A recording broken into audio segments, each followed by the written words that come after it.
Hello বন্ধুরা, আজকে তোমাকে যে ঘটনাটা বলছি সেটা হচ্ছে একটা ছেলে অয়নের ঘটনা। অয়ন প্রতিদিন মাঝরাতে না, ভুল হয়েছে, সন্ধ্যাবেলায় খেলতে যায় এবং খেলে খেলে বাড়ি ফিরত। কিন্তু আজ হঠাৎ করে এত বেলা হয়ে গিয়েছে, রাত 12টা হয়ে গিয়েছে, প্রায় সন্ধ্যা 6টা বাজে বেরিয়েছে, কিন্তু এখনও ফিরে আসেনি।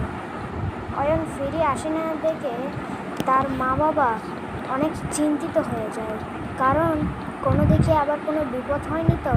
এই কারণে তারা এই ঘটনাটি পুলিশ স্টেশনে বলে। পুলিশ বলে, কোন রাস্তা দিয়ে গিয়েছে আপনার ছেলে? তখন বলে, আমার ছেলে চওড়া রাস্তা দিয়ে গিয়েছে। তখনই পুলিশ বলে, আমাকে সেই জায়গায় নিয়ে চলো। এখন যখন তারা নিয়ে গেল তো বলতেছিল, এই জায়গাতে একটা মেয়ে আত্মহত্যা করেছিল।